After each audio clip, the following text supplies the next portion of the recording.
We are officially 17 weeks out and heavy into the dieting phase. Welcome to today's full day of eating for 200 grams of protein and cutting calories of 1,800 total for the day. I'm going to take you through a meal plan that is helping me incinerate fat quickly, keeping the protein high, and has helped me jumpstart this fat loss phase, bringing me down 16 pounds in the last 6 weeks. The best part about meal plans in general is that the planning is half the battle in losing the fat and gaining muscle, and also they are very much adjustable for you with very minor tweaks. Friendly reminder here that you should never just copy someone's meal plan, as what works for them may not necessarily work for you. You need to first figure out what amount of calories keep you in a deficit but don't starve you to the point where your workouts and everyday life will suffer. And you also need adequate protein, especially on a cutting plan, so you're sure to avoid precious muscle loss. I've listed this meal plan in the description box below, as well as 2 adjustments for examples as how you might be able to make a plan like this work for your goals. But with no further ado, let's get to meal number 1. First meal for the day, I ate around 7:30 a.m. and personally, I like my breakfast to be on the higher side calorie-wise, mostly because I want to jumpstart my day with a lot of protein, and it's my favorite meal of the day by far. This works well for me as I always work out first thing in the morning before I consume anything other than, say, a cup of coffee or maybe a pre-workout, depending on the day. So I started my day off with an egg white omelet, 322 grams to be exact, with 2 protein squares, also known as fat-free cheddar cheese slices. This alone has kicked the protein into high gear, but even with the black pepper that I put on the egg whites, it's still not very exciting. To kick up the excitement, I also had a slice of my iced lemon loaf recipe, which since I came up with this, it's become a weekly staple. My wife and daughter both love it as well, and to be honest, it's pretty spot on to the Starbucks version in terms of flavor, with less than half the calories and something crazy like 3 times the amount of protein. I have 2 other versions of this, a blueberry and a chocolate chip, but my daughter has decreed this one is the best, so I'm mostly making this one. With this meal, in total, I'm getting 412 calories with 29 grams of carbs, 3 grams of fat, and a whopping 62 grams of protein. Needless to say, this meal is very satisfying and will definitely keep my hunger at bay until the next one. And the next one, we have a midday morning snack. Here, I'm looking for convenience and something quick, so I chose a protein bar, the white chocolate cookies and cream Anabar to be exact, one of, if not the best tasting protein bar one can have. I can get it down quick. It's 20 grams of protein. I can get on with my day, nice and convenient.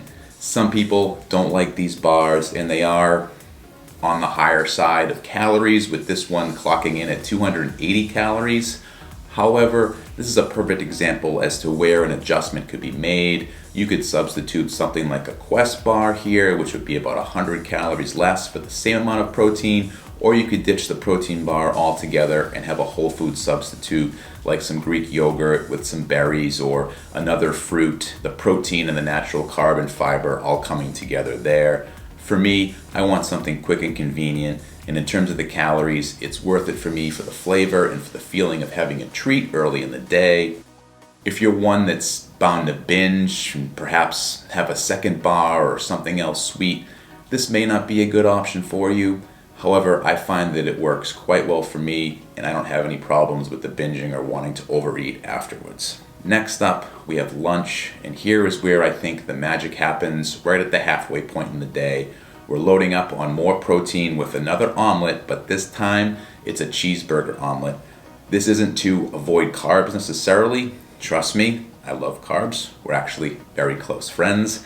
This here is one of the easiest ways that I've found to stick to an aggressive calorie deficit but still hit the 200 grams of protein that will aid in preventing muscle loss and also will allow for more carbs later in the day. Personally, I'd rather have later in the day option for carbs than to run out by dinner or by the last snack and only be able to eat a slab of meat, which, although can be quite good, it's just not as satisfying at the end of the day as if I'm able to add in a carb to cap off all the meals. I've done this for several weeks, and although I do really enjoy eggs, even egg whites, mixing in the 93.7 ground beef, more protein squares, and some sugar-free ketchup really makes it feel like something different as opposed to what I had for breakfast, even though it's very similar.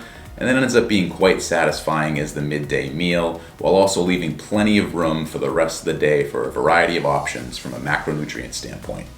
So for this one here, it came to 431 calories with 17 grams of carbs, 8 grams of fats, and 68 grams of protein. So as you can see, we're tearing through our protein goal for the day, already at 150 grams at the halfway point, keeping our cutting calories in check. With all that protein, we're avoiding hunger on these poverty calories of 1,800 on the day. And with that, we're gonna move on to our second snack of the day. And here we have more convenience and higher volume. Now, not a ton of volume in terms of the mass of the food, but here is where I play a psychological game with myself. I'm having 2 Oikos Yogurts, each with 15 grams of protein for only 90 calories each, so super low cal, and an apple. The psychological piece comes from having the 2 containers of yogurt, so in my mind it feels like I'm having more, and then I move on to the apple, which will take me several bites to get through, satisfies with a solid crunching sensation and sweetness, again having me feel like I'm having more food than actually might be there. With this snack, I'm getting 252 calories, 33 grams of carbs, there's no fat, and we have 30 grams of protein. I think something like this is key when you're in a cutting phase. For me, the saddest part of any meal is when it's gone. So if I can make it feel like it's more, or if it takes me longer to eat, that's a win. You have to remember with a meal plan like this, when you cut, it's only temporary, because if you're cutting forever, you're not really hitting your goal, or you're just constantly rebounding with adding fat back on your body, which I suppose is the same thing. These little but significant mental tricks can be the difference in getting you to your goal so you can maintain the body you want, or constantly end up rebounding because you don't have yourself in a good place mentally while you're losing the fat. A lot of this is about changing behaviors, and this could be an entire other video on its own, but you really have to plan for what your plan will be after you get the body where you want it to be, whether it's a body fat percentage or a certain amount of muscle or any level of conditioning that you're happy with. Important to think that far out so you don't just become sort of a mouse on a wheel, constantly chasing something like fat loss, and it never happens for you. But having said all that, let's move on to the last meal of the day, a delightful slow cooker recipe. So I'm finishing off the day with these country style ribs and a sweet potato. Now, I fully understand this isn't the most lean cut of meat I could be having. However, I've saved enough calories for the end of the day to enjoy something like this and really fill out my macros a bit better. As you may have noticed, I haven't had a ton of fat in today's plan, which to be quite honest is almost necessary at 1,800 calories and 200 grams of protein on the day. You really don't have a lot of wiggle room to stay on point without undereating protein or going over your calorie goal. For me, this does a couple things. It allows me to enjoy a meal, the same meal, with my family. One of our most important times of the day is dinner, when we're all together and I don't look like a crazy person coming to dinner with a plate of chicken breast and plain broccoli just so I hit my macros for the day. And it also gives me a satisfying meal to close out eating for the day.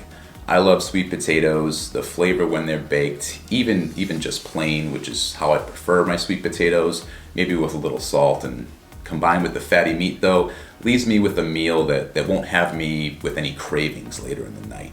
I'm able to sort of cap off my day, of course, with my family, eating a relatively quote-unquote normal meal and staying on track with the fitness goals. So macros here for this last meal of the day are 425 calories, 50 grams of carbs, 13 grams of fat, and 26 grams of protein.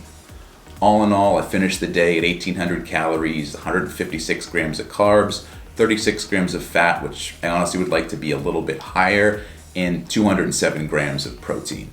A simple, satisfying meal plan that keeps me on track with an aggressive cutting plan that, most important of all, I enjoy and will look forward to doing the next day with a few substitutions, maybe with snacks, and maybe with obviously a different dinner. That's all it's really going to change. 17 weeks out, one day closer now.